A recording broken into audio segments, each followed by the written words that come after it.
नमस्कार, मैं हूं सचिन कुमार। आप सभी का स्वागत करता हूं बेसिक एजुकेशन ऑनलाइन चैनल के इस वीडियो में।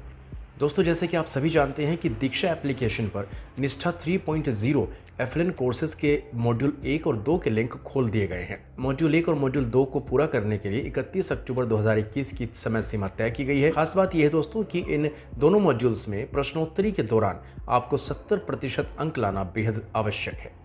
तो आपकी सहायता के लिए इस वीडियो में हम आपको मॉड्यूल 1 के सभी मूल्यांकन प्रश्नों यानी कि कुल 20 मूल्यांकन प्रश्नों की उत्तर जो है आपके साथ साझा कर रहे हैं, ताकि आपको कोर्स करते समय सहायता प्राप्त हो सके और आप कोर्स को अच्छी तरीके से पूर्ण कर सकें। इस वीडियो में आप मॉड्यूल 1 के सभी 20 प्रश्नों के जो कि मूल्यांकन प्रश्नोत्तरी में शामिल हैं, उनके उत्तर आपके साथ साझा कर रहे हैं। अगले वीडियो में आपसे मॉड्यूल 2 के प्रश्नोत्तरी जो है वो साझा की जाएगी। आशा है कि ये वीडियो आपको ज़रूर सहायता करेगी। अगर आपको ये वीडियो अच्छी लगती है तो प्लीज़ लाइक कीजिएगा, शेयर कीजिएगा और सब्सक्राइब कीजिएगा बेसिक एजुकेशन ऑनलाइन चैनल को। नमस्कार। एनईपी 2020 की आकांक्षा है कि सभी बच्चे बुनियादी गणित और संख्यात्मक कौशल के साथ पढ़ना और लिखना सीखें। केवीएस स्कूलों को मिशन मोड में कक्षा 5 तक सभी छात्रों द्वारा बुनियादी साक्षरता और संख्यात्मकता प्राप्त करने के लिए मॉडल स्कूल के रूप में विकसित किया जाएगा। एडीजी के लक्ष्य 4.2 का उद्देश्य यह सुनिश्चित करना है कि सभी लड़कियों और लड़कों को, जिसमें वंचित समूह और विकलांग बच्चे भी शामिल हैं, 2030 तक गुणवत्तापूर्ण प्रारंभिक बाल्यावस्था विकास देखभाल और पूर्व प्राथमिक शिक्षा प्राप्त हो। ईसीसी का पूरा नाम है बाल्यावस्था देखभाल और शिक्षा, early childhood care and education.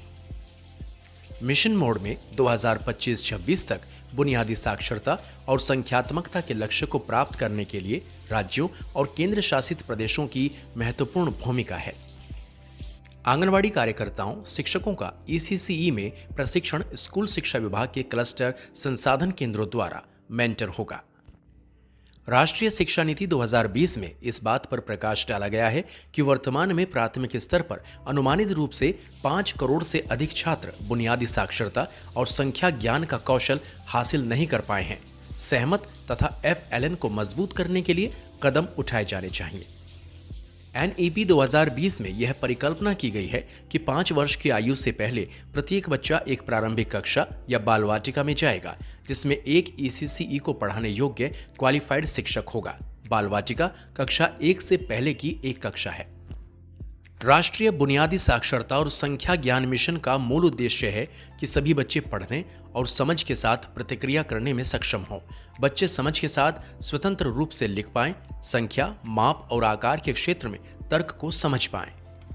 NEP 2020 में कक्षा 1 से पहले 3 से 6 वर्ष के आयु वर्ग के लिए आंगनवाड़ी विद्यालय, पूर्व या बाल वाटिका में शिक्षा के 3 वर्ष का प्रस्ताव है।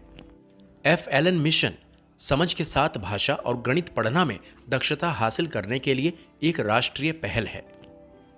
बुनियादी साक्षरता और संख्या ज्ञान के लिए संदर्भ व्यक्तियों का क्षमतावर्धन और संदर्भ सामग्री विकसित करना सरकार के साथ साथ एनजीओ की भी जिम्मेदारी है।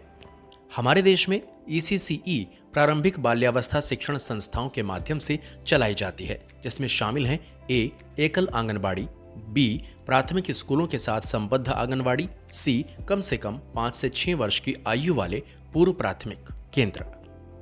सरकार में ईसीसीई मुख्य रूप से एकीकृत बाल विकास सेवाओं या आईसीडीएस केंद्रों के माध्यम से प्रदान किया जाता है, जिन्हें आंगनवाड़ी के रूप में जाना जाता है। बुनियादी शिक्षा का मुख्य केंद्र बच्चे के सर्वांगीण विकास है।